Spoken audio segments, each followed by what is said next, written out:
Okay, so the idea is, we can say, don't drink and drive, that is not good, you're risking your life, you're risking the lives of others. Nobody might pay attention. So instead of that, this is a big, bold kind of, at your face kind of ad where you have MADD in big, bold print. And it's interesting, you see the letterings. The M is kind of straight, the A is kind of straight. Do you see that?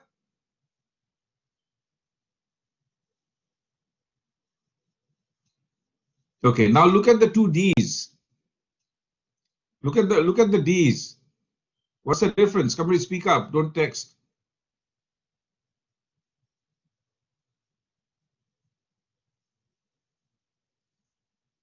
What's the difference? What difference do you see over here between the D and the A? Stare at it.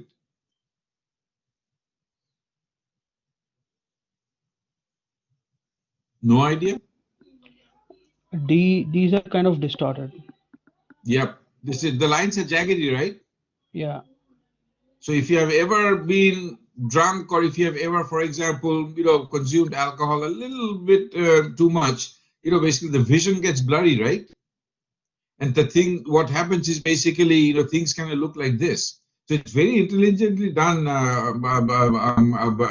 this lettering over here. Ambika, don't raise your hand because there are so many texts coming. I cannot, keep track. You just speak up. You have anything to say? Just the answer, sir, that D is like little blur than MA, I was saying. Yeah, so it's mothers against. There's nothing blurry or nothing should be blurry there, but the D is blurry because, again, it's drunk driving, right? Drunk driving, and that's why it's blurry. So this intensity of execution. Now, I have other ads over here, intensity of execution. For example, this is on Mini Cooper, Swiffer Duster, Great Splash.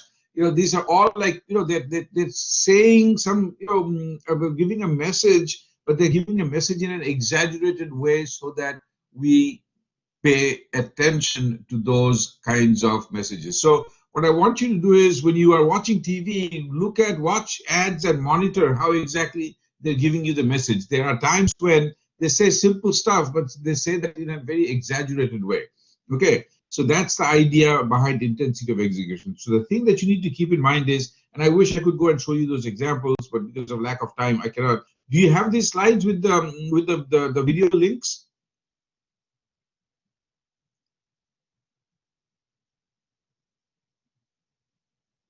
Do you have this slide with the video links? Yes, good. So watch some of these, and then you'll understand what we mean by intensity of execution. All right. So there's if it's a vacuum cleaner, for example, to show how powerful it is, the suction, how powerful it is. I mean, I think in one of these ads, you have basically somebody's vacuuming upstairs in an apartment, and it's so strong that downstairs this guy, who wears a toupee, wig, his toupee gets kind of sucked up to the ceiling. I mean, those kinds of funny, hilarious, humorous, exaggerated ads, but it basically conveys the message. All right. So let's move forward and let's talk about source attributes. Let's talk about source attributes. So here we go, folks. Again, half of it is covered. I don't even know what is over there.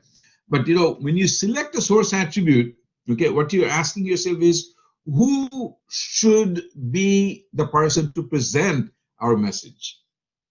Who should this person be? Who should we use to present our message?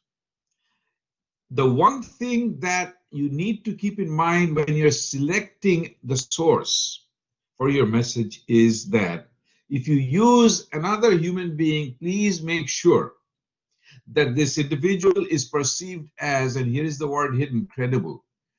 This individual is perceived as credible. So in the old days, here we go, and this is, you get into trouble if you ran advertisements like this. It would be doctors promoting cigarettes.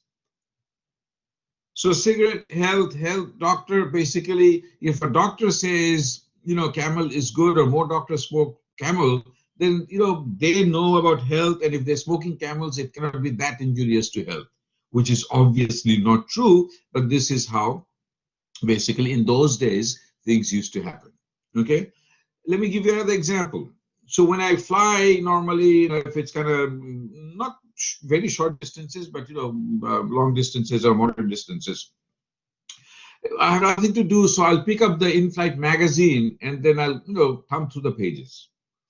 So in one of those magazines, I think it was American Airlines, here was this ad for Cleveland Clinic. Cleveland is, I think, 2-3 hours, from here, Cleveland Clinic.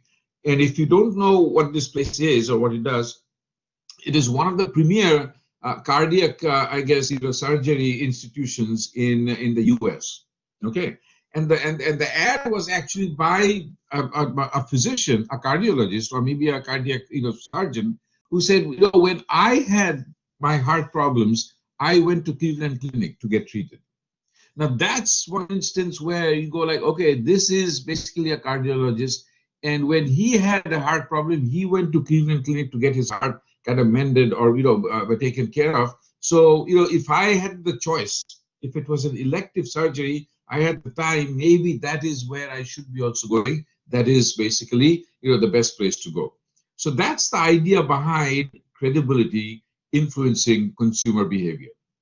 The question though is, what is credibility? How do you define it? Well, usually if you were to give me a dictionary definition of credibility, you would say basically, it's B, trustworthiness. Can I trust this guy? But in the context of advertising, credibility is also a function of A, which is expertise of the individual, this physician, and C, likability of this individual. Okay, so when they advertise perfumes and colognes, for example, they will use these attractive looking models to advertise these products. So here, there's nothing, there's no expertise issue involved over here. I don't even know who these people are. Maybe you guys know. So trustworthiness is not a factor over here, but likability is clearly a factor over here. And this is likability / attractiveness. Okay. Now, again, I understand the concept of beauty, definition of beauty. It's very culturally oriented. So in certain cultures, maybe this is not going to be, these two models will be seen as kind of beautiful or attractive. In some cultures, they'll be seen as very beautiful and very attractive. So leaving those things aside, because we are using ads from this part of the world, I guess you're looking at two people that are quite attractive. So here the selling is happening, the marketing is happening in terms of attractiveness of the individual. Okay, all right. So let me ask you this question about source attractiveness, credibility of a source, usefulness of a source, influence of a source. So for those of you that are from India, you'll be able to associate with this. Okay. So my question is, when you look at a source, like let's say Amitabh Bachchan, and for those of you that are not from India, I mean, he's one of the big time actors in Hindi movies. What I've noticed lately is that he is the spokesperson for a variety of products, from incense sticks to, I don't know if he advertises for TNT, iron bars or whatever, but he's all over the place.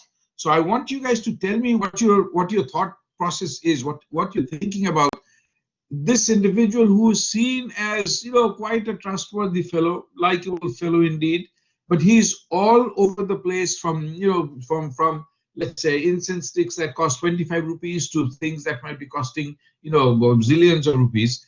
What do you think is happening to his brand? Is there a brand dilution because he's all over the place? Or do you think, for somebody of his stature, it really doesn't matter? Or do you think that, why is he doing this? For very, very mundane stuff, he's advertising. I know he's getting money, but he doesn't need the money. So what are your thoughts?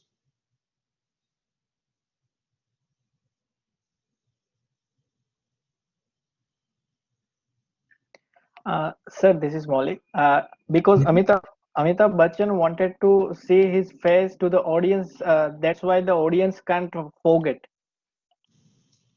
But he's so well known. I understand your point of view. He's so well known that nobody's going to forget him. And now when you show your face to the audience, let's say I show my face to the audience, let's say I'm a big soccer star, I show my face to the audience with soccer related products, etc. Okay, and then I'm showing my face to the audience for So mundane products, for example, does it make sense? Does it hurt actually my credibility? Then what is this? I mean, he surely cannot be using all these products. Some of these products are so inexpensive. He surely doesn't use this product. Why is he even kind of acting as a spokesperson for this product?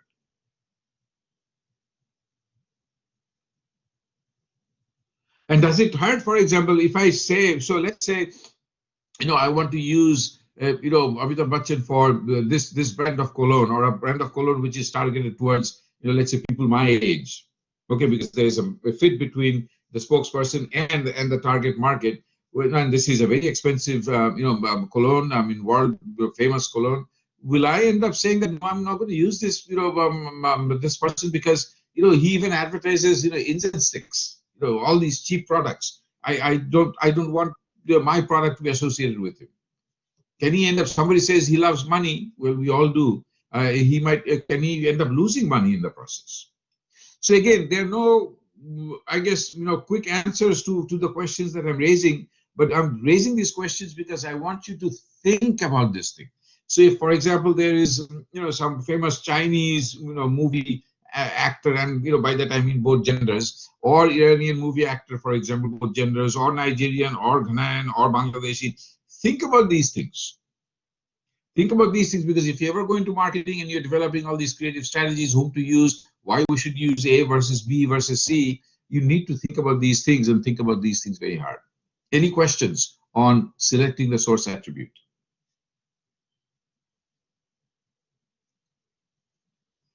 Good. So let me ask you, because I won't be able to bring in the pictures kind of one at a time. Have you heard of the name Gatorade? Gatorade is an energy drink. Good. Yes. Have you heard of the name Gillette? Gillette. Yes, sir. Good. Have you heard of the name of this consulting company called Accenture? Yes, sir. Yes, okay, sir. so you have heard all three names. You have heard of Gatorade, you have heard of Gillette, you have heard of Accenture. Can you tell me what these companies have in common? And we're talking about source attribute. Can you tell me what these companies have in common, or had in common? We're talking about spokesperson, we're talking about source attributes. That's the hint. So Tiger Woods. No idea. Tiger Woods. Who said Tiger Woods? Suman said Tiger Woods. So, Suman. Okay. So here you go. You see this? This is a Gatorade brand. This is Gillette. This is Accenture company. So here the spokesperson is Tiger Woods. So what happened, folks, with Tiger Woods? Scandal, infidelity.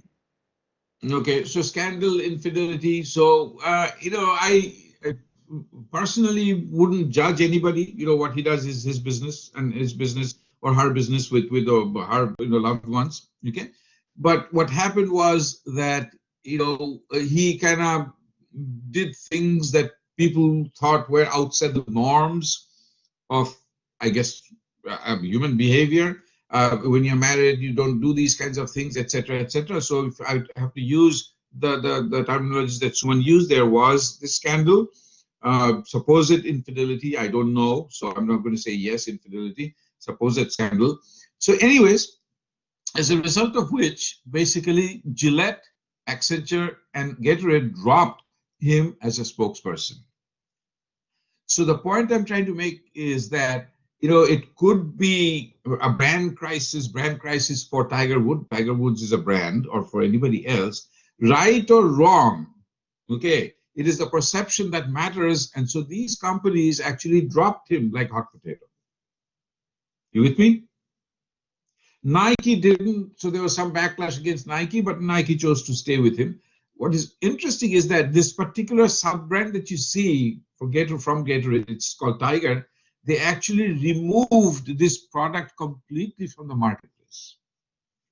So when Gatorade was asked, why did you do this? Was it because of you dropping Tiger Woods as your spokesperson? They said, no, this brand was not performing well anyways. So we had decided to drop this, but it's just coincidence that it has happened now. Well, I don't know how true that story is or how untrue that story is. It is what it is, but this brand actually doesn't even exist. So it could be, the damage could be to that extent. So you have to be very careful about selecting your source.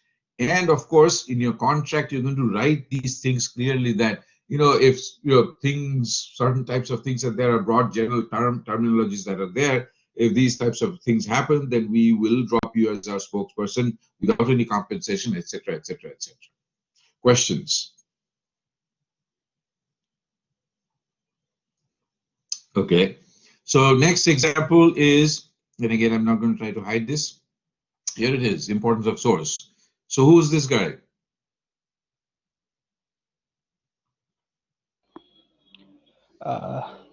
The famous cyclist, Armstrong. Yeah. So this is Lance Armstrong. Yes. Lance Armstrong. So his brand is Live Strong. Okay. So I think, he might have survived cancer and all these things. He was the champion of Tour de France 7 years. I know 7 years in a row or 7 years. Okay. It doesn't matter. You were a champion for 7 years. I mean, that's a biggie. Okay. And people were suspecting that he was using performance enhancers, drugs, and he said no, and then finally he admitted. So it was a huge fall from grace for somebody like Lance Armstrong. Fortunately for him, his brand Livestrong survived. Okay. And people's memory is kind of short-lived, and it has happened quite some time ago. So it's like I guess live and let live kind of a thing. Let's forget and move on with life. So he's back. I mean, he's not all over the place in terms of his face is not, but his brand had survived at the time. But this was another big kind of issue, and I think Nike could have dropped him as a spokesperson. So those are the things. Questions?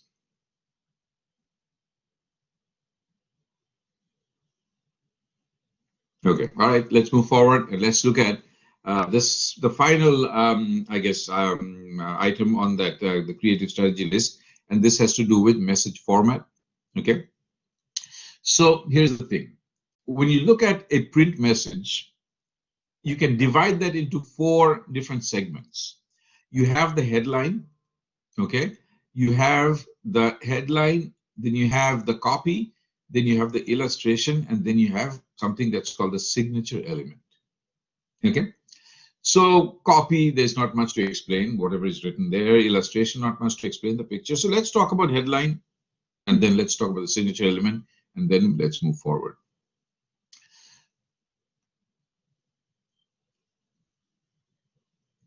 Headline. Usually, and I'm not saying this is true all the time, 80%, 80% of those who read or see an ad do not go beyond the headline. 80% of those who see an ad do not go beyond the headline. So folks, headline, a good headline is extremely, extremely important, okay? A, you can make the headline catchy to draw people's attention, okay? B, we can basically quickly convey the message through the headline itself, so that if somebody doesn't quite go beyond the headline, he or she will have at least gotten some part of the message. Now the copy, sorry, not the copy, the illustration is in most cases kind of in your face. I mean, look at this, the bars and all these things. I mean, you cannot avoid this thing, even if you're just kind of, reading, let's say, the headline, if you will, if you want to label that as a headline, or the picture of the car, you cannot avoid it. But, the headline should basically tell you or convey the main message. All right, so keep that in mind. Then you have something called the signature element. Signature element oftentimes is known as the tagline. Okay, it's known as the tagline, and signature element actually connects all the ads run by the same company. So if you look at the Toyota ad, okay, the signature element, this is what used to be their tagline moving forward. So whether it is the RAV4 diesel or the RAV4 regular gasoline car, whether it's a pickup truck whether it's the Camry, whether it is the Corolla, whether it is the Highlander, every single ad, no matter what the ad says over here or in the rest of the picture, they will have this signature element which says moving forward. So for BMW, what's the tagline? What's that? What do they use? Geez, I knew this. Something to do with engineering. Anyways, they have taglines for Acura. At one time, they used to have like precision crafted automobiles. Ford used to be quality is job one, or have you driven a Ford lately? So the purpose of a signature element of the tagline is to connect the entire advertising campaign together. Questions?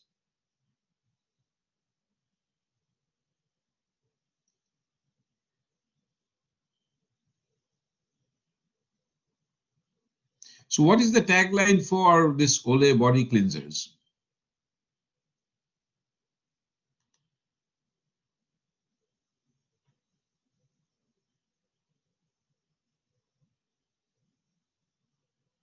Can you figure that out? This is a little confusing.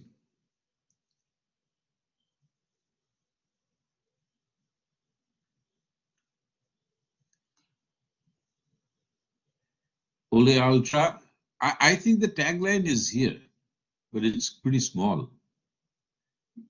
Yeah, Suman, challenge what's possible. Okay, this is not good for my eyes. I have to make it bigger, and then even then I cannot read it. But you know, you guys have younger eyes, so it should be good. Okay. Any questions regarding creative strategy before we move forward?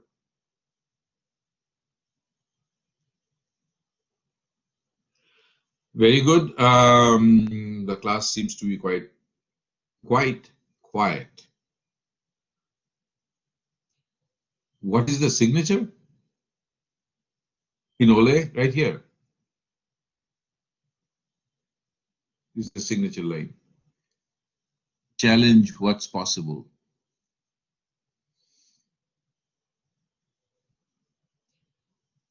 Yep. All right, let's move forward.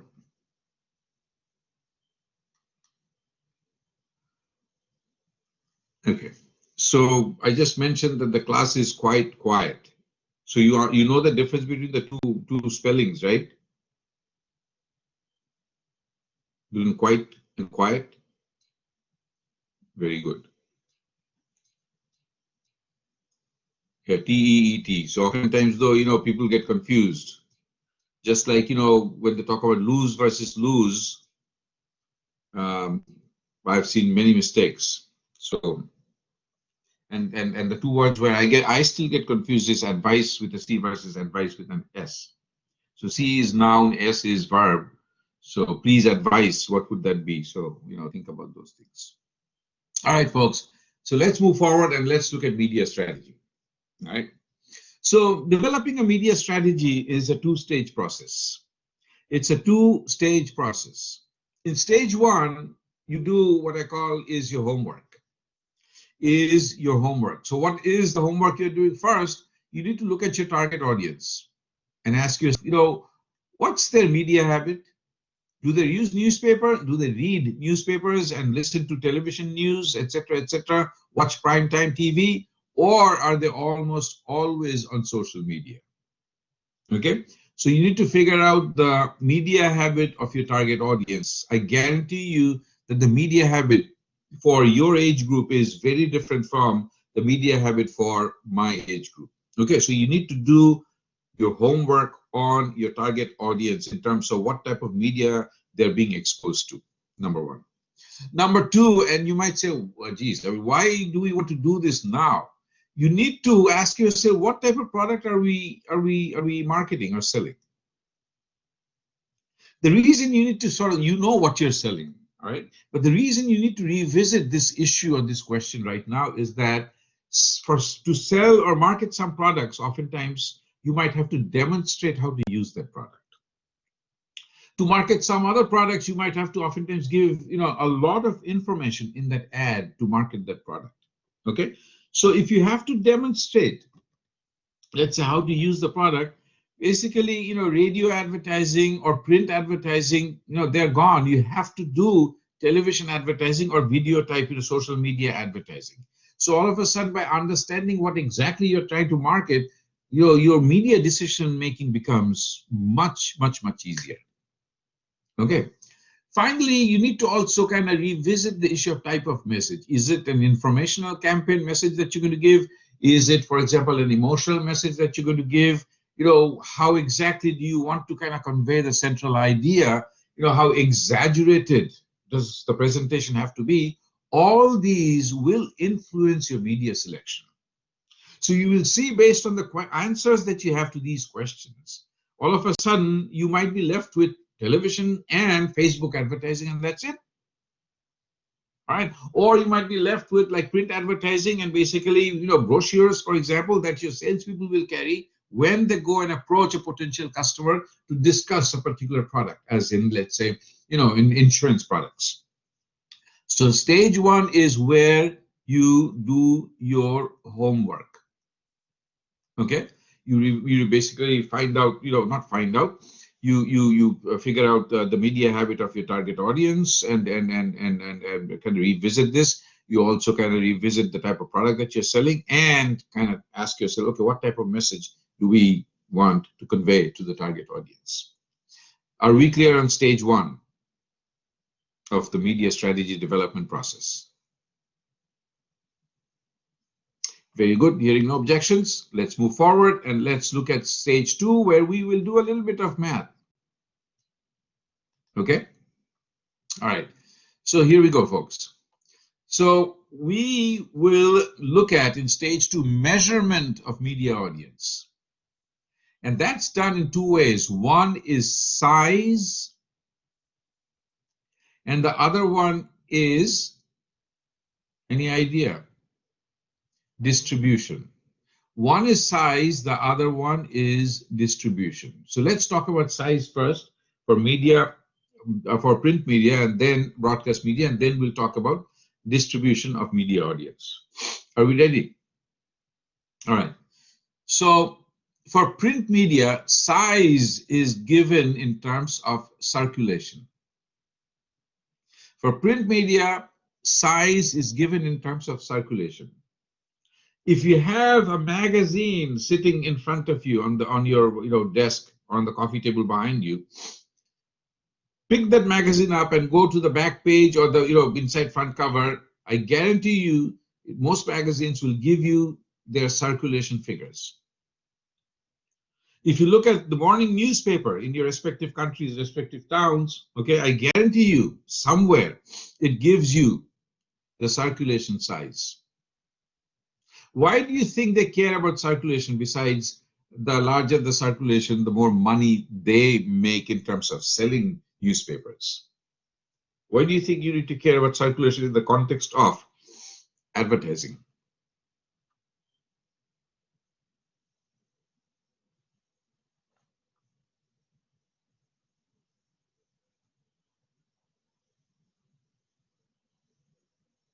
No idea. Okay. So you care about circulation numbers in the context of advertising because the higher the circulation, the larger the circulation, the more money you can command in terms of advertising. So if I'm the advertiser, let's say I'm Nike and I want to run a full page ad, okay, if your circulation figures, if you're New York Times and your circulation figures are basically going through the roof, you will be charging me a much higher price compared to, let's say, a newspaper that has smaller circulation. That's the basic idea. Okay, to be able to sell your newspaper space to the advertisers, you need to know your circulation size and you need to kind of promote that circulation size. And most often, your charges are a function of your circulation. Questions? Very good.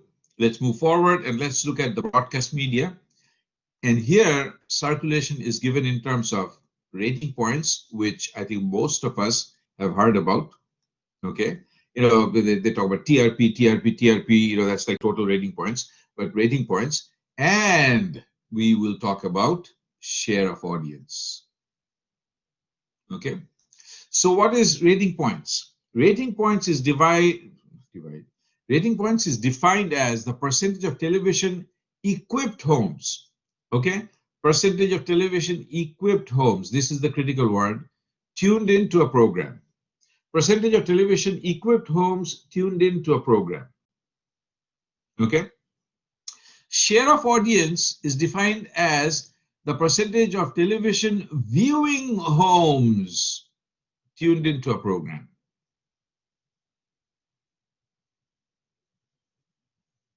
Questions? If you don't have any questions, I'm going to assume you're not listening to me.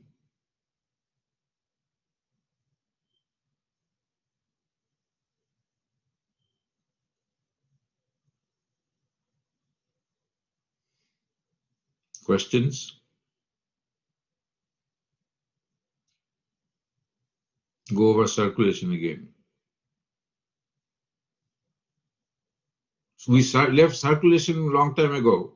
In the meantime, as we are discussing this, do you have your morning newspaper, Dare, at home?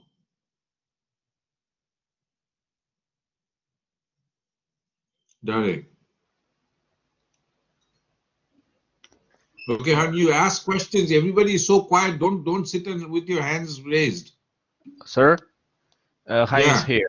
My question Yeah. is, which of these two figures are more important or more practical? Okay, that's a very good question. And give me some time, and I will explain that to you. Okay, that's a very good question. But do you understand the difference between the two? I mean, that's another critical thing. Richard, so go ahead. Yeah, I understand them. Okay, very good. Now, Richard said it's not clear, and then Dare vanished. You know, he wants me to go Sir, back and hello. talk about circulation. Yeah. Hello. Yeah, sorry, I'm back. Yeah, hello. I was having issues with my connection. So, So, Dare, do you yeah. have your morning newspaper at home? No, I do most of my reading online. I don't make use of. No, not you. I mean, your parents read newspapers? No, mostly social medias and online So your sources. parents are also on social media? Yes. I must be 76 years old, man. That much I can say. So very quickly, Dare, what's your newspaper? What's the Lagos big newspaper's name? Well, I don't specifically have one, but we have a lot of popular newspaper. One of them is Vanguard. We call it Vanguard newspaper. We What, also have Vanguard? yes, Vanguard. Okay, do you have a cell phone with you? Yes. Okay, go Google Vanguard circulation size. Okay, let me do that.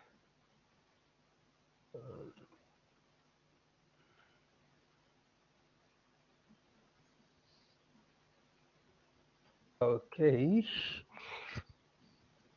What's coming up? I can see something about size and circulation. Yeah, so click on that and say circulation numbers. Let me try to check.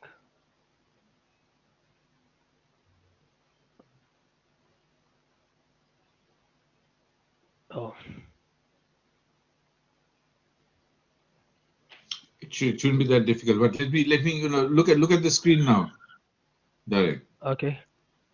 So it says circulation is the number of copies distributed. So whatever copies Vanguard distributed this morning, 120,000. I have no clue, but maybe that is what it is. So if it is 120,000, that's the number of copies that they are distributing in Lagos or in Nigeria. Okay. Yeah. Okay, this morning. Yeah. You with me? 12,000 copies. Yeah. So that's what it is. Circulation amongst how many people it's being circulated. All right. The question that you should have perhaps asked is, what do we mean by an average issue? Okay. So average issue has to do with, an issue on a given day when nothing much has happened, like today. Hopefully nothing much has happened in Nigeria that is big time newsworthy. Okay. So on a regular day, how many copies it distributes? So let's say, for example, 3 months ago, you had an election in Nigeria and, somebody won, somebody lost. The newspaper, the day after election results, were basically declared, maybe it sold more copies.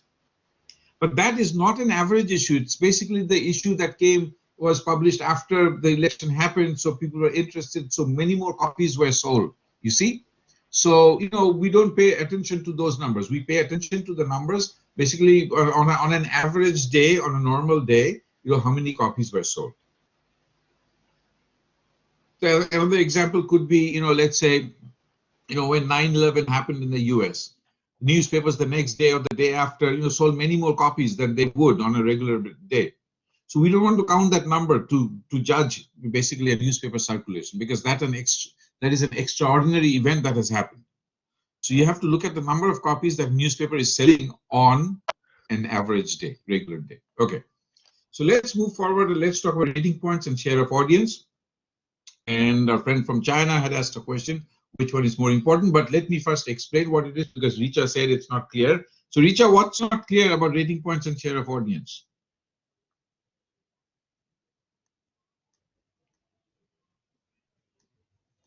Sir, I didn't understood the TV viewing home. Any channel, Okay. It's in general Okay. context. I didn't understood that.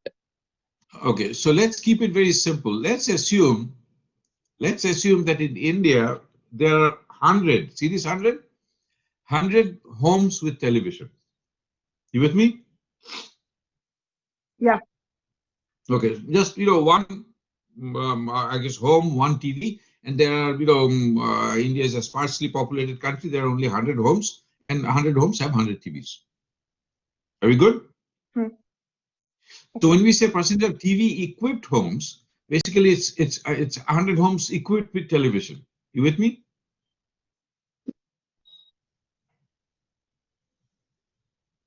Is that clear? Okay, so number of TVs in general. In India, for example, I'm keeping that to 100. Okay. Okay. Okay, it's kind of like if I say homes equipped with AC, central AC. Homes equipped with swimming pools. So homes equipped with TV. Are we good? Yeah, thank you, sir. Okay. So let's say, Richa, that out of those 100 homes equipped with TV, okay, 30 of these homes were watching the World Cup soccer finals. Okay. 30 of these homes were watching World Cup soccer finals. You with me? Yes. So that telecast actually has a 30% rating point, 0.3 or 30% rating. That's how it is calculated. Okay. Anybody Okay, else? sir. Good. Any confusion? Okay, now Richa, let me go back to you because you asked the question. Now we have television viewing homes, right? Yes. Okay. So now how many homes with TV in India?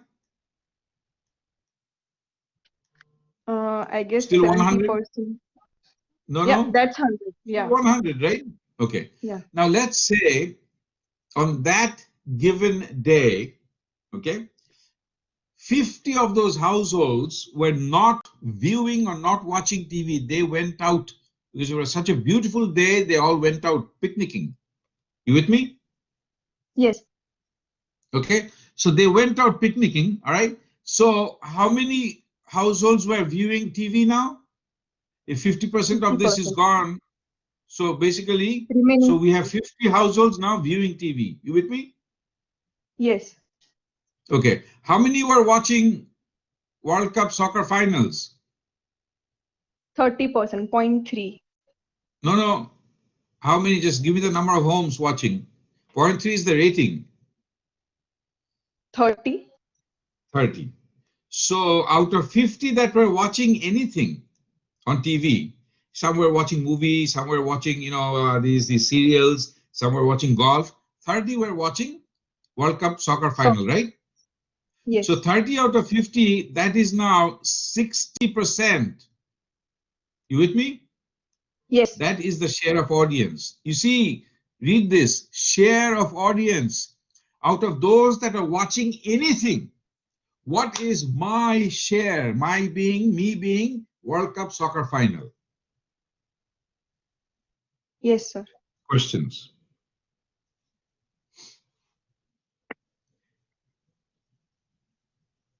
Anybody still confused? Sir, so it means that in rating point, we are counting the total amount of the TV which are present into the home, whether it is being seen by the people or not, right, sir? Exactly, exactly. We just count number of TVs, whether they're on, off, whatever it is broken. We basically count that. Okay, sir. Okay, got it. Thank you. Okay, all right. So let's move forward. And who asked me which one was more important?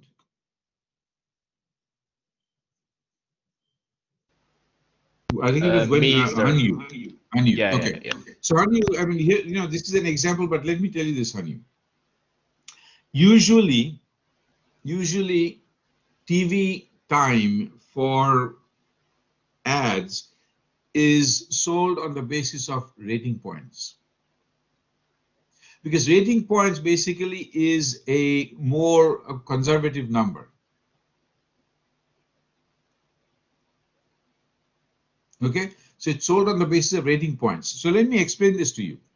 Here is an example. Rating points is percentage of television equipped homes tuned into a program. So rating points is number watching a program. This is 30, as I said before, but let's make it 40. Okay, watching World Cup soccer final divided by television equipped households, 100. That's the same number we used. So rating points is in this case 40% or 0.4. Share of audience, I said, hey, percentage of television viewing homes tuned into a program. Share of audience is number watching a program, which is going to be the same 40 over here. And then I said 50% when picnicking, so it's 50 over here. So share of audience, and this is fantastic, it's 80%. You with me? Yes. Hanyu? Okay.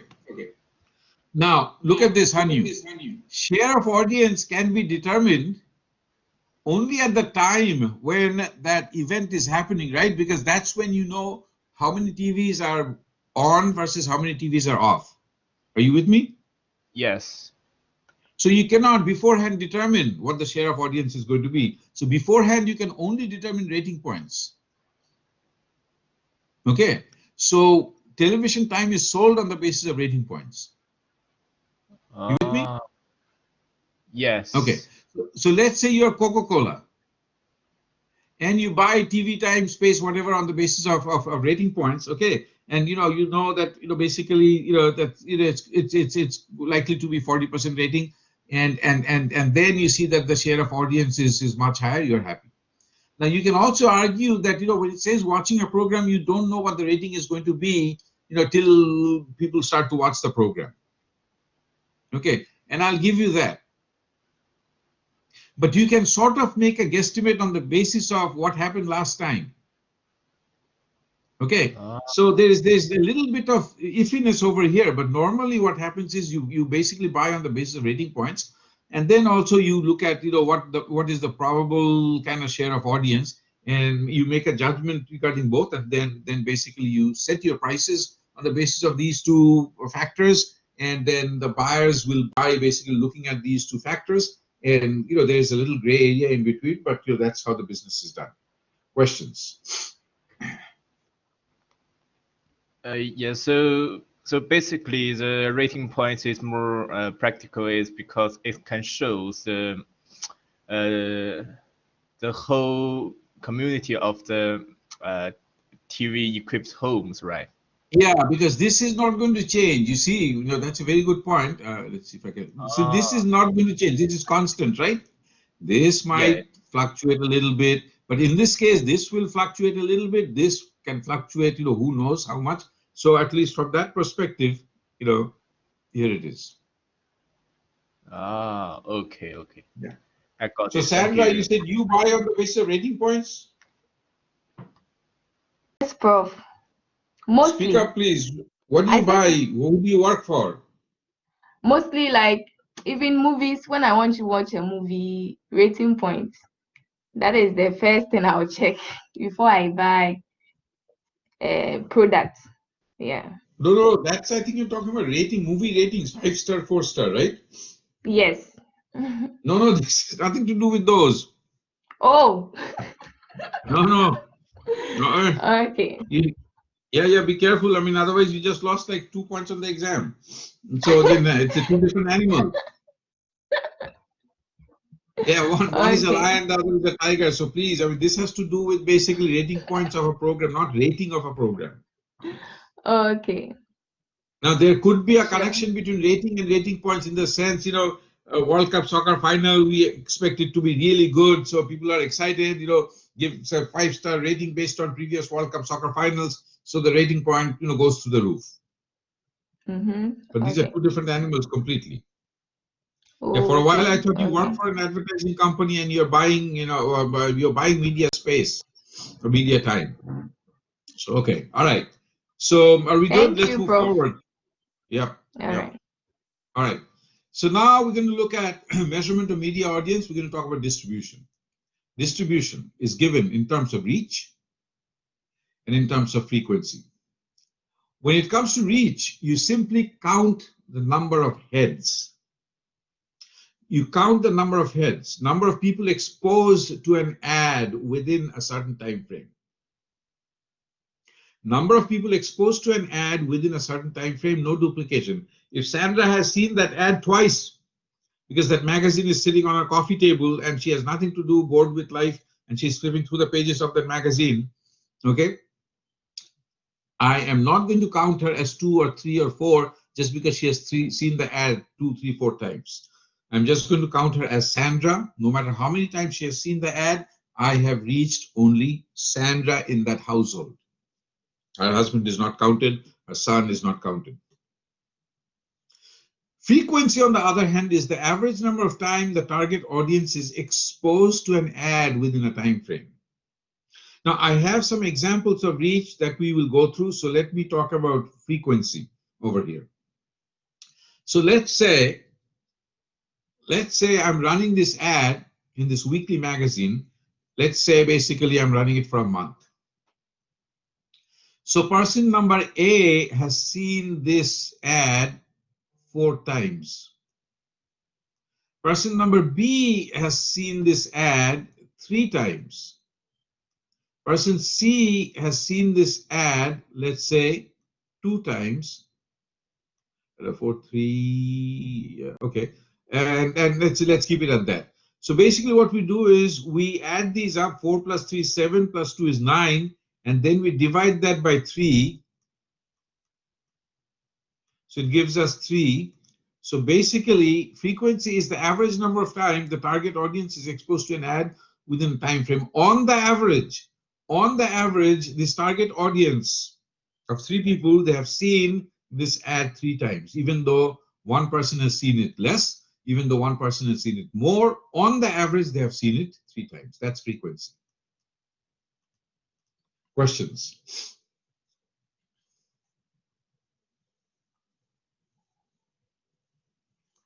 All right, let's move forward and let's look at now what happened here. Gosh. Okay. Let's look at reach examples. All right, can you solve these problems for me? Suppose you decide to advertise in Time magazine and Vogue. That's, I think, a fashion magazine, probably for ladies. Time has a circulation of 100,000 and Vogue has a circulation of 50,000.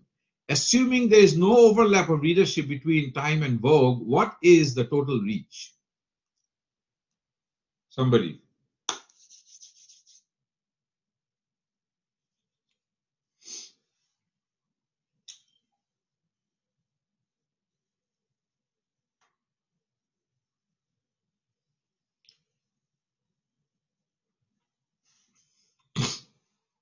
Somebody.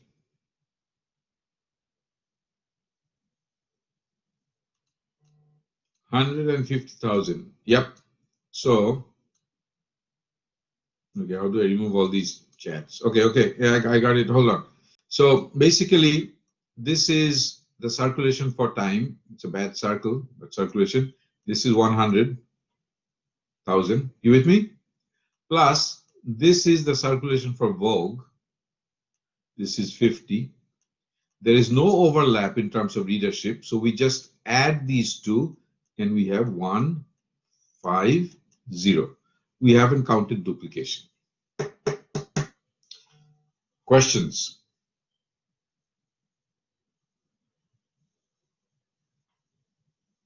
Very good. All right. Second one is, suppose you decide to advertise in Time magazine and Vogue, same magazines. Time has a circulation of 100,000, same number. Vogue has a circulation of 50,000, same number.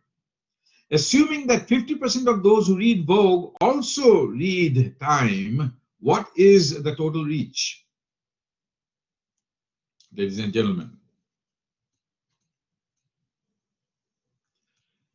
Farzeen says 125, 125. Most people are saying 125. The answer is 125. So this is Time magazine, right? 100. Not this. I'm just drawing a circle at the wrong place. And this is Vogue. There's an overlap. You with me? So 50% basically of Vogue readers also read Time. So this is your 50%, even though it doesn't look like it. This is your 50%. Let me use a different color. Okay, this is 50%. Are you okay with this? Okay. So basically, when you count the 100,000 for Time over here, you're also counting this 25,000 over here, those who read Vogue. So basically, it's 100,000 plus the non-overlapping, plus the non-overlapping part over here, the non-overlapping 25. So this is 125,000. Questions?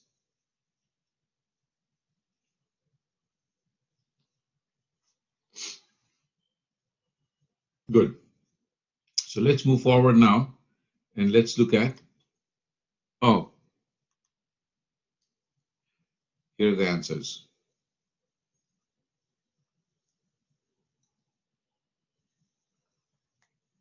All right.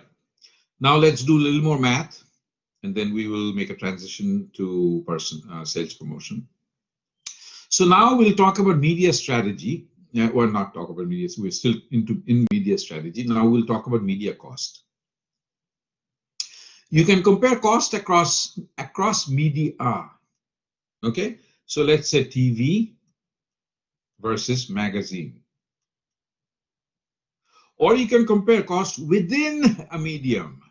Magazine 1 versus magazine 2. Okay, so let's talk about TV versus magazine. Comparing cost across media is very difficult, actually, even when you know the numbers. Let's say, a television 30-second spot is going to cost you $200,000. Okay, and a magazine, a full page, 4-color ad is going to cost you $100,000. Okay.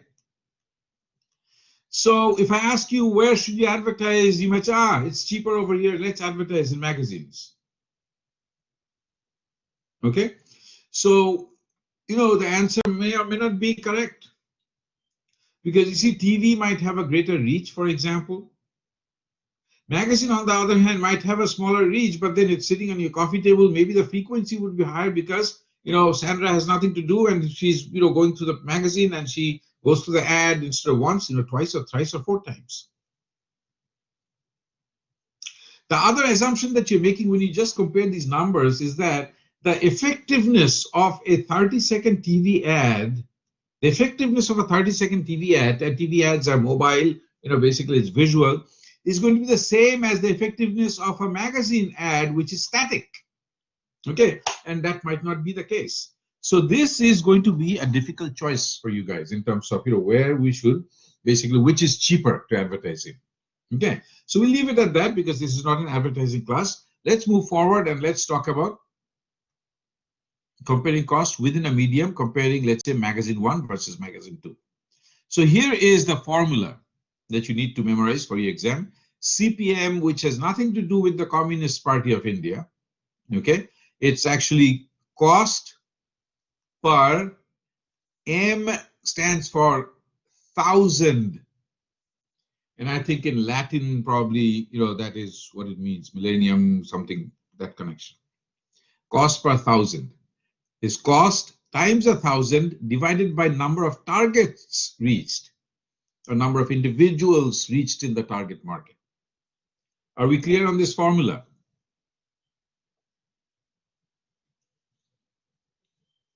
Okay, so let's work on this.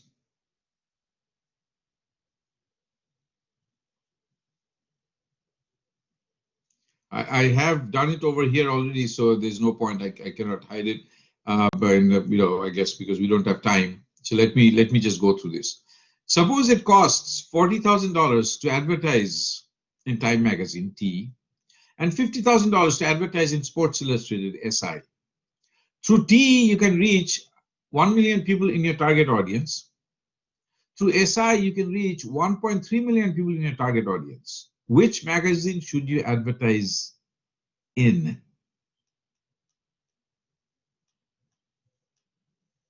So CPM for Time is 40,000 times 1,000 divided by 1 million. So for every 1,000 individuals you reach, it'll cost you $40.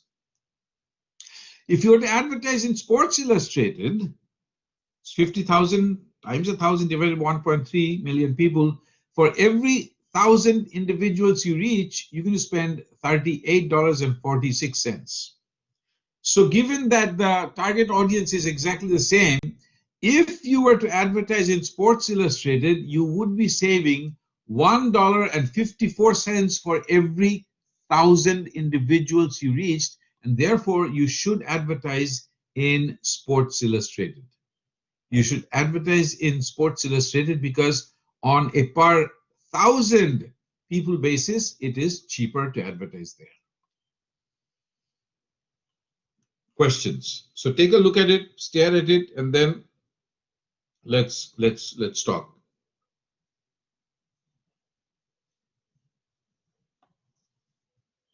So here, can we apply the rule of overlapping that we discussed in a previous slide? Yes, of course. Here we are keeping it simple. Okay. Okay, number one. Number two is, even if there's an overlap, from either direction you see, basically it's 50,000 that read Time Magazine and 40,000, 1 million that read Time Magazine and 1.3 that read Sports Illustrated. Okay, and let's say you have the option to advertise in only one place, overlap or no overlap. Okay, which would be less expensive? Non-overlapping. No. You have to choose one. So it doesn't matter whether it's overlapping or not overlapping. So the assumption that we made, Anisa says, Sports Illustrated, that is what we found. So see, the assumption that we are making is that, basically Time Magazine, basically it's read by this sort of, similar, folks as Sports Illustrated. Okay. So the thing is, wherever you advertise, you're going to get to your target audience. Where should you advertise if there was, let's say, clean separation or there was not a clean separation? Basically, what you have to do is you have to calculate the cost per 1,000 of advertising in Sports Illustrated versus advertising Time Magazine. And in this instance, given the numbers, you'll be saving money by advertising in Sports Illustrated to the tune of $1.54 per every 1,000 individuals that you reach. Okay, sir. Okay, got it. Thank you. Yeah, so we are keeping it very simple. I mean, we can always, add some twists and turns and things, decisions will change. But, keeping everything else kind of simple, this on the basis of numbers, this is what you should be doing. So on your exam, instead of 2 magazines, I might have 3 magazines. And you pick the one that basically has the lowest CPM. On your exam, instead of telling you, for example, that 1 million people are in your target audience, I might say that Time Magazine has a reach of 2 million, okay, of which 50% happens to be in your target audience. So you do the calculation, 50% of 2 million is 1 million, and that's the number you put over here. Okay, so it might be twisted a little bit. Questions? Prof, comparing the two CPMs here, which one do you think it's the best? Sorry? Because I'm looking at the cost. I'm looking at the cost and then the number. I'm comparing the two CPMs, the T and the SI. Yeah. So the 4,000 and 1,000, then 5,000 and 1,300 people. What do you wait? We said 4,000 and 1,000. What do you mean? So I'm comparing the costs for advertising. Cost is 40 over here. This is 50,000 over here. Yes, and then the target market. Yeah.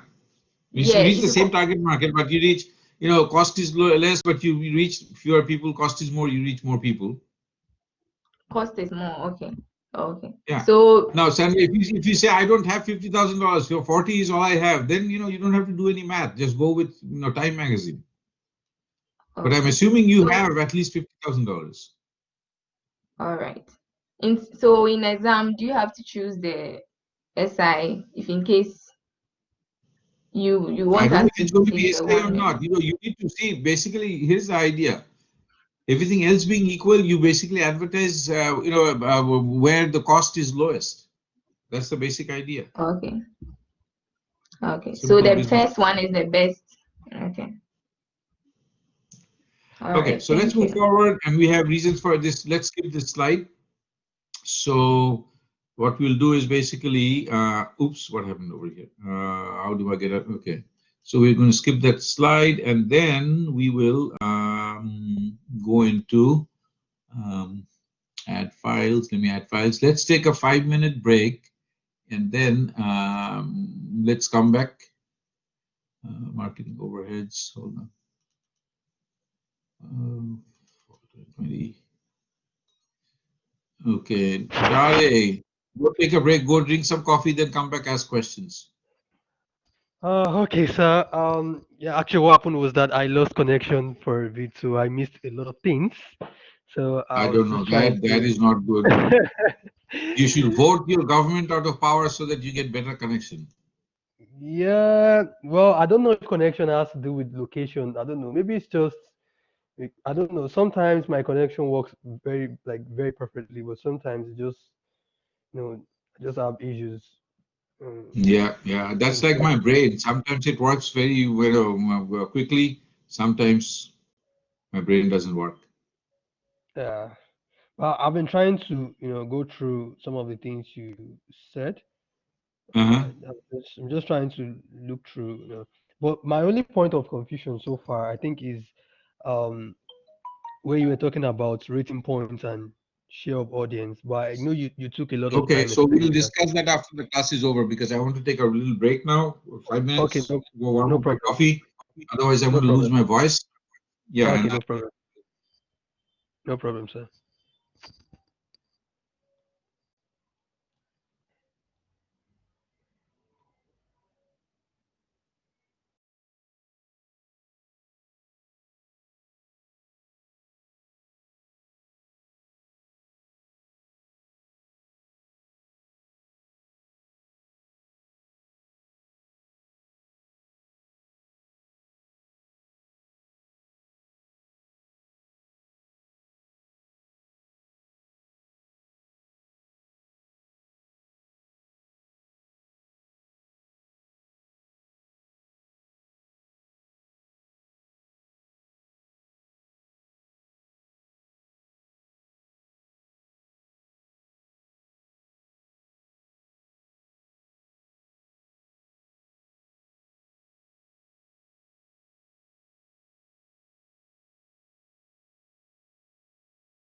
Okay, I'm back.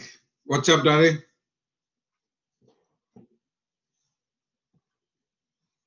Dare.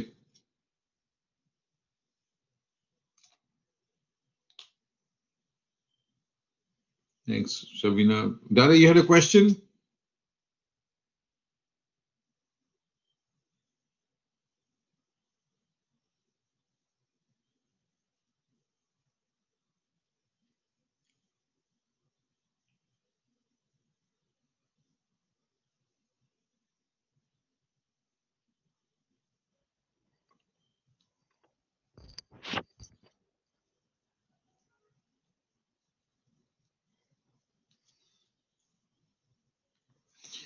Okay, let's move forward. I guess Dare has his hand up permanently, so I'll do lower hand. The hand is gone. Yeah, I'm here. Yeah. Still here. Okay, Okay. so can I ask my question now? What question? Oh, I thought I was gonna ask a question before before going on Rating break. points? Yes, yes. No, no, not now. After class is over, office time. Okay, okay, no problem. Yeah. So, okay. So let's move forward now. We are now looking at sales promotion. We're going to do this pretty quickly. And then once we're done with that, we will get into personal selling. So that's the plan of action. So let's move forward.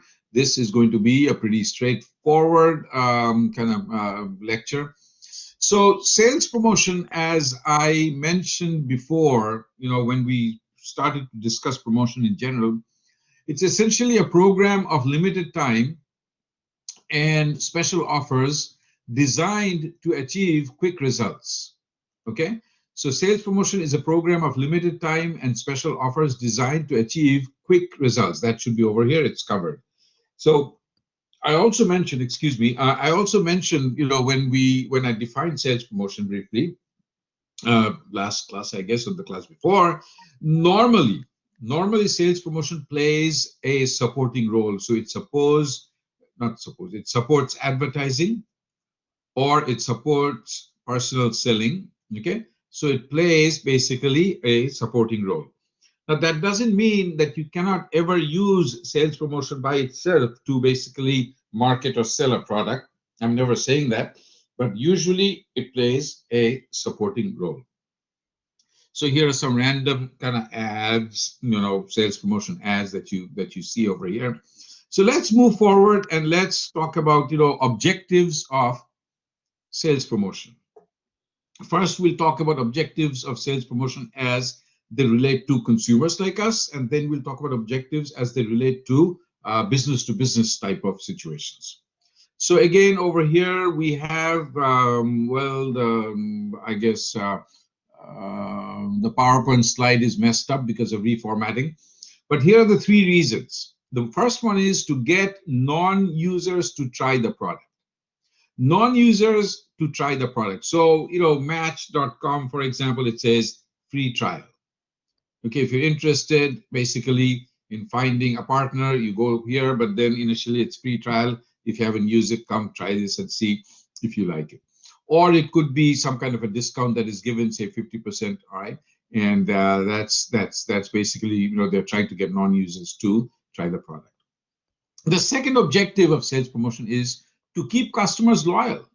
To keep customers loyal, and you see this ad, loyalty has its advantages or rewards. Okay, it says $1,000 owner loyalty available on most, whatever GM models, and they are still doing it in 2020. They're still doing it. If you, for example, own a BMW or you're leasing a BMW, you go back, they might give you a customer loyalty reward, $1,000, $2,000 on your next, new car or next lease, for example. The third objective of sales promotion targeted towards consumers, and this to me is in a way the most important objective, and it is to build store traffic.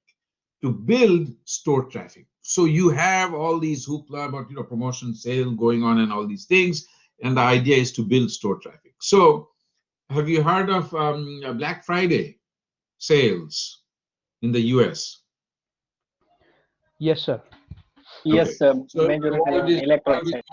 these days, everybody knows. Okay, so for Thanksgiving, but what is happening because of COVID right now? If you go online, most companies are saying, well, Black Friday has started, early, and they're basically giving a lot of discounts on a lot of products.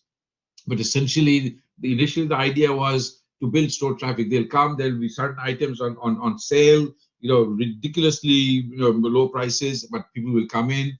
And once they're in there, they'll buy those things and they'll buy other things. And with store traffic going up, sales will also go up. So 3 major sales promotion objectives. Number 1 is to get non-users to try the product. Number 2 is to keep customers loyal. And number 3 is to build store traffic.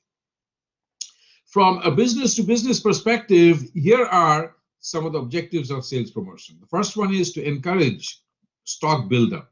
To encourage stock buildup, right? So basically, they'll say, we'll give you a discount if you buy in bulk, if you buy more, if you build up stock, or not only they'll give you discount to buy in bulk. They might give you discount, for buying, sort of ahead of time. For example, let's say, you sell these what we call here Christmas tree ornaments, the things that you can hang on Christmas trees, and you sell them in the month of November and December. But if you place your order in April or May, we might give you a 20% discount on the entire volume of order that you place. So you encourage stock buildup in terms of the amount they buy, when they kind of build up stock, and so on and so forth. You can also offer certain incentives to the salespeople working for the various retailers, basically to sell your brand over other brands in that store. So when you go to a store like Best Buy, I've been told numerous times that, look, we don't get any commission. We don't, basically get any sort of incentives for selling one brand over the other brand. We just would like to share information with you. But in some other stores, actually, when the salespeople are pushing certain products, there could be a good reason. That is, they're getting extra incentive for selling those products. So I asked the Best Buy salesperson, I said, then how do you make money if you're not, being given, I guess, commission for selling certain products? They said, no, what happens is that if we can help people and, if we can sell something, that sale goes against our name, and against is not negative over here, it's a positive word, our name. And what happens is if we perform better, we get to work longer hours, and we get to work during prime time hours when more people come and more people buy. So basically, when you perform well in terms of being able to sell products, you can do even better, because now you're getting more hours and the prime time slots, if you will. So different kind of an incentive system. Anyways, let's move forward.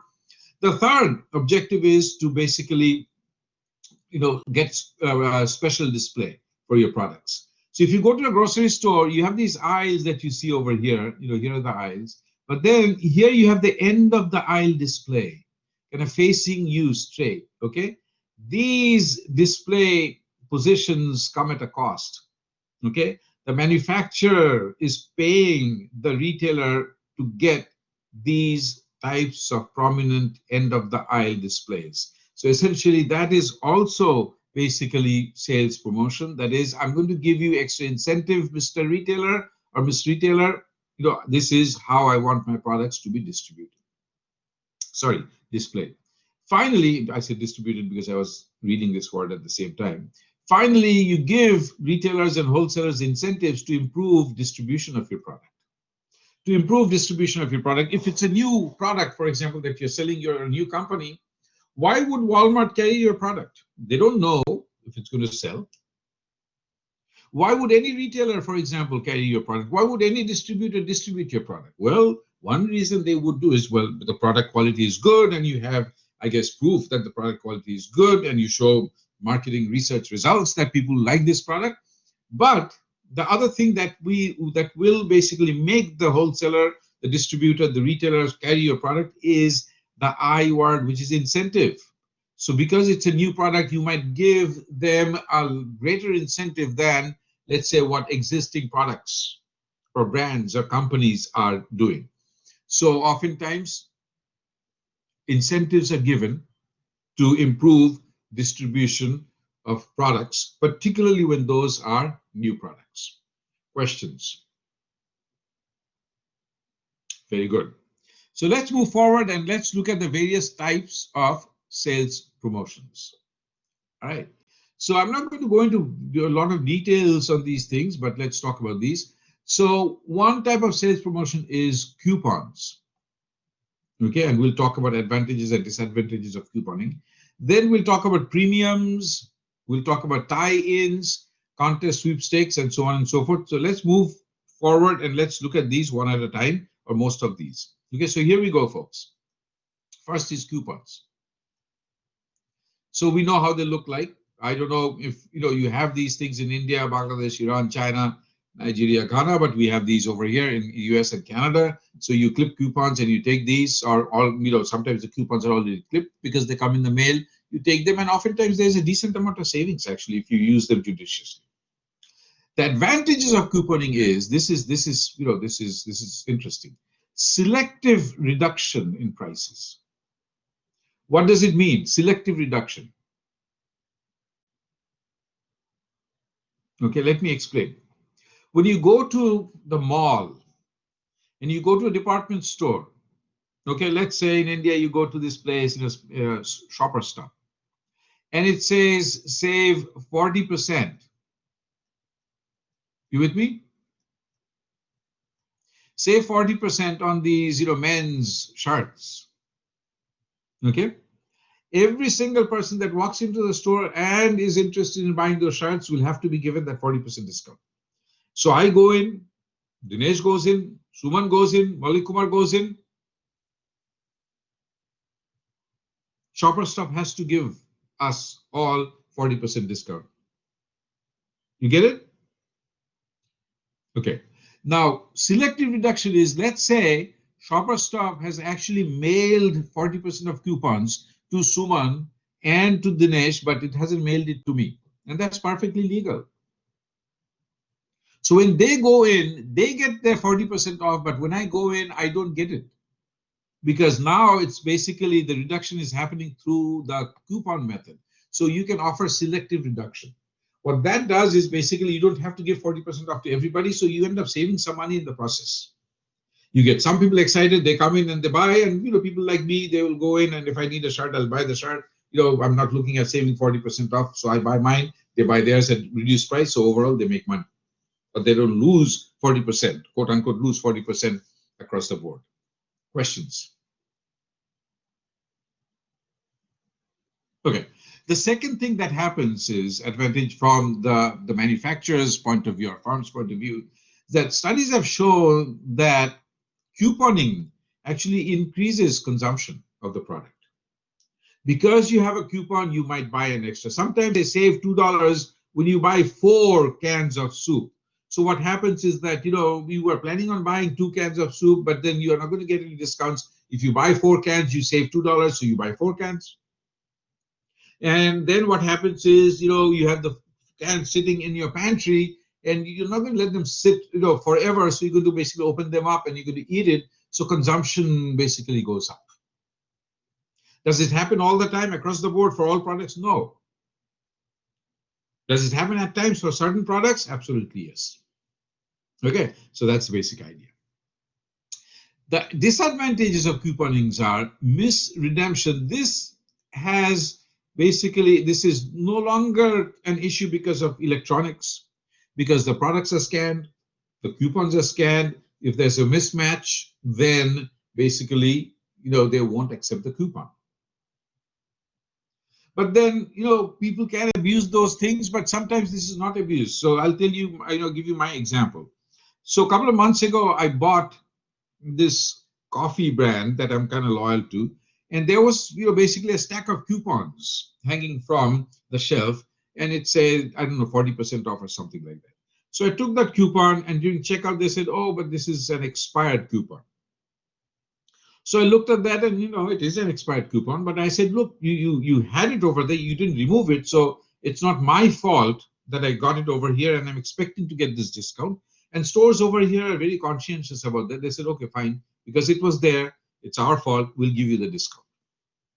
Okay, but in the old days, people misredemption would happen basically, in several ways. People would basically, it was all mechanical checkout. People would, when they'll buy a whole basket full of products, they'll give a coupon. They wouldn't even care. They'd give the I guess, the 50 cents off and move on with life. Now, there is another way in which coupons can be misredeemed. Okay, I don't have a whole lot of time to tell. Well, maybe I'll share that story. In this part of the world, there was a time when, basically Sunday newspapers came with, and maybe they still do, with a big bunch of coupons. So in this particular, I think it was in Houston, people started to notice that the coupon section was missing. So they would call the newspaper company and they'd say, oh, maybe we made a mistake. So they would send the coupons again. Okay. Till, I guess, it started to happen with such frequency that eventually I think the FBI got involved. And they found that these were like these organized criminal crime gangs that were stealing these coupons. Now, why would you steal coupons? You would steal coupons because if you look at these coupons in the US, at the very bottom in fine print over here, it says, cash value is 1/20th of a cent. Okay? Which means if you somehow got 20 coupons, okay, times 20, and you took them to, let's say, a Walmart and you gave them the 20 coupons, they would have to give you back 1 cent in cash. You with me? But these people were not, yeah, Sandra, seriously, yeah, really. But these people were not stealing to clip coupons that way and basically get 1 cent for 20 coupons. They would steal those coupons and they actually had fake stores where they would run up these receipts for products sold, and they would send these receipts to these coupon redemption place with the coupons, someplace in Texas. And now, basically, the 50 cents of coupon became 50 cents, not 1/20th of a cent. So now it was real money.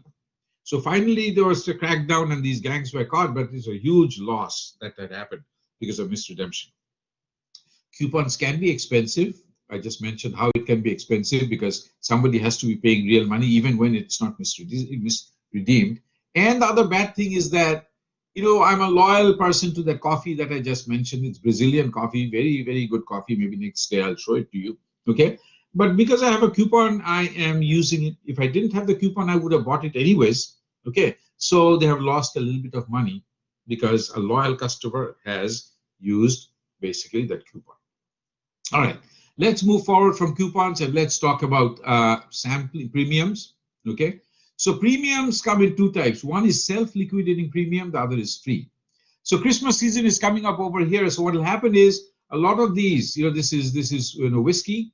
I think this is Chivas Regal. They normally sell the whiskey bottle, let's say for $35-40. Now during Christmas, what they'll have is a bigger pack with 2 glasses, whiskey glasses over here. 1 and 2, and the price is still going to be, let's say, $39. Okay, so this is basically a free premium that they're offering, and people will often buy this whiskey because they're getting 2 free glasses. Self-liquidating means it's not free. You have to pay a small price. So, yeah, Sabina says, wow, yeah, 2 free glasses. I have plenty of those. Okay, self-liquidating premiums basically wouldn't be free. So oftentimes you'll see Polo, Ralph Lauren will say, hey, if you buy Polo colognes worth $80, then you can buy one of these travel umbrellas, Ralph Lauren travel umbrellas, for only $5. Okay, only $5. The umbrella could cost $25, but they're giving it to you at a reduced price. So self-liquidating is when you spend $80 on, let's say, cologne or aftershave lotion, you get this fancy travel umbrella, Polo umbrella, Ralph Lauren umbrella for only $5. Okay. Third one is tie-in. So here the idea is you give discount on a high demand product if low demand product is purchased. You give discount on a high demand product if low demand product is purchased. So let me explain this. Maybe you will be able to relate to this, maybe you won't. Suppose our university has a very strong football team. The demand for tickets for football games is astronomically high. Whereas the basketball team is not that good, so demand is not that high. So university might say, hey, if you buy basketball tickets, because they want to fill up the stadium, they want, you know, the basketball players to feel good that people are watching. If you buy basketball tickets, then I'm going to give you a 20% discount on the football ticket also. So that's the idea of tie-in. Tie-in means two things tied together. That's the idea. So now transpose that to the product domain, you'll understand what it is. Contests and sweepstakes, you know, I mean, you know, there's no need to explain. Enter to win a free Caribbean cruise and all these things, photography contests, sweepstakes, and all these things. Then you have frequency programs. I don't know if you guys have frequency. I think you do. Like, you know, for example, in India, Shopper Stop, you have this, you know, frequent buyer card. They might have some kind of incentive. Over here, Kroger is a grocery store. They have tied up with Shell, okay? And you have Kroger Plus card. So the more you buy, the more points are added up. So you go to Shell gas station, you save 5 cents or 10 cents on a gallon of gasoline. So that's not too bad when you're buying, you know, a lot of gasoline. So that's the idea of frequency program. Frequency program can happen for, you know, airline travel, frequent flyer miles. You know, all kinds of, I guess, products and services offer this frequency program thing. So those are basically the different types of, you know, I guess, sales promotional options we wanted to talk about. There are 3 more. Very quickly, let's go through this. We have 5 minutes left. Sampling. Okay. So here in Sandra, do you go to Sam's or Costco? Do you go to Sam's or Costco? Costco. So on Sundays, do they have the free food over there? Yes, mostly. Yeah. But now COVID, so they don't give it out. Uh-oh, too bad. Because there was a time when, you know, a lot of people I know would kind of, you know, basically go to a Sam's or Costco and they'd hang out over there the entire day. Basically, they'll have their breakfast, lunch, and dinner, then come home. Free food. Free food, yeah. Free food. But nowadays, they don't do it. So sampling is interesting. Sampling can be expensive. So let me give you an example and then we'll move forward. So this was when I was in Louisiana. You know, I came home early one day and, you know, my wife was at work. The kids were, I guess, you know, in school. And I guess I roll into my carport. It wasn't a garage. It was an open carport. And through the corner of my eyes, I see this, you know, there's a trash can, then there's a recycling bin. We recycle plastic products and, you know, paper and all these things. The recycling bin was empty when I left in the morning, but it looked like, you know, it was full of something red. So I said, what is this? So I slowly kind of approached my recycling bin. And in that recycling bin, I find basically small sample bottles of this detergent, you know, called Whisk. Okay. I don't know if it's a Procter & Gamble product or a Colgate-Palmolive product, but that's the name of the detergent. One recycling bin full of small sample Whisk bottles. So I said, oh, goodness gracious. I mean, somebody was supposed to distribute these samples in our neighborhood, didn't want to do the work, dumped everything in my recycling bin and went home. So as a good citizen, I called the 1-800 number behind the bottle and they said, you know, what are we going to do with this? You use it. So for the next 2 years, we didn't have to buy any laundry detergent. So we used this free stuff. Okay, wonderful. But guess what happened after 2 years when we were out of Whisk? We went back to our old brand, Tide. So there was no conversion. So this was a huge wastage of money, resources, right? So sampling can be expensive because you're giving out real stuff. Okay, so make sure you do it, you know, carefully, all right, and in an effective way. Okay. So that brings us to this idea of price offs. You know, this I won't explain or even start to explain. You know what it is. Say 40% off, say 50% off. In India, I've seen outside the mall, what do they say? What is this 40%? What's the term in India that they use? Somebody help me from India. The 40% off sale. Flat 40% off. And that flat 40% off is there every single day of the year. Okay, what it means, who knows? Flat means basically it's not up to 40%, it's like across the board 40%. But then I don't quite believe that because, you know, it's hanging from the window, I mean, you know, for the entire duration, all right? For the whole year. Okay, anyways, so let's move forward and let's look at rebates and refunds. So here is one example, let me tell you. So if you buy Michelin tires, and this is actually a current rebate that's going on, if you buy 4 tires, you get up to $80 off. But you have to fill out a form. You have to kind of either mail it in or send it, you know, through, I guess, email, and then they're going to send you the money.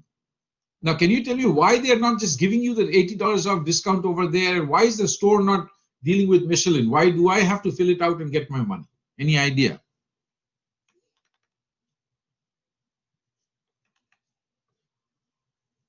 Because studies have shown that at least half of us will not take the trouble of filling that thing out and sending it back, so they save money. Okay, so this whole rebate business generates excitement, but then when it comes, but when the time comes to basically get the rebate, what happens is half of us will not even fill out the form, so they actually end up sort of winning, basically saving money. Okay, so let's move forward in a minute or so. Let's talk about sales promotion, types of sales promotion as they relate to business marketing situations. And we'll talk about 4 types of such sales promotion methods. One is trade allowance, second is display allowance, third is trade contests, and the fourth is cooperative advertising allowance. Given that it is almost 9:50, or it is 9:50, let's not rush through it. This is where we will start when we come back. Now it looks more and more likely it'll be Thursday. So please, folks, if I do not tell you that there is no class, there will be a class on Thursday. Okay, if I cancel class, I will email you. Thank you very much. It's at 9:50, so let's I guess move forward. We will see you on Thursday. Yes, Daryl. Yes, Thank you. back.